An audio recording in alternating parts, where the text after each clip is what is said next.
What's up, zdravite, technický typek a dnes si ukážeme, ako zálohujem projekty, ktoré sú už finálne, hotové, odovzdané klientovi.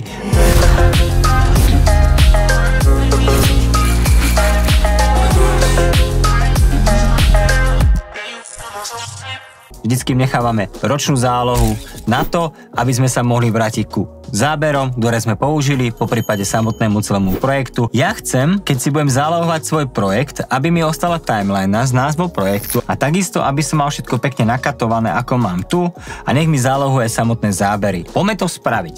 V DaVinci si prejdeme na file, nižšie si nájdeme Media Management. Klikneme na Media Management a máme tu 3 možnosti. Celý projekt zálohovať, timeliny alebo klipy.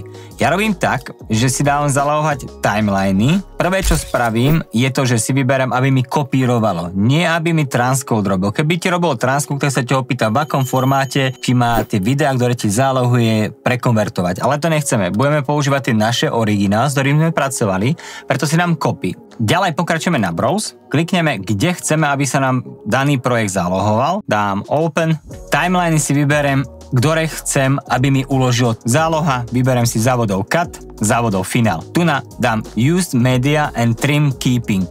25 frame handles. Čo to znamená? Že keď sa pozrieme na toto videjko, keby sme dali iba Used Media, tak nám uloží iba odtiaľto, potiaľto. Viacej nie. Ale keď dám Use Media and Trim Keeping 25 frameov, to znamená, že mi nechá 25 frameov zo začiatku videa a takisto 25 frameov na túto stranu. Čiže aj spredu, aj zo zadu, aj zo začiatku, aj z konca mám ešte maličkú zálohu. Tu nás si ešte zakliknem Preserve Hierarchy After a dám si zhruba na 6. folder alebo na 5. folder. Je to kvôli tomu, že ak máš projekt uložený, dajme tomu Mac, filmy, Black Mango, Real Estate, názov spoločnosti a tak ďalej, tak aby ti neukladal celú túto cestu, tak ti bude ukladať zhruba po tých 5 alebo 6 foldroch.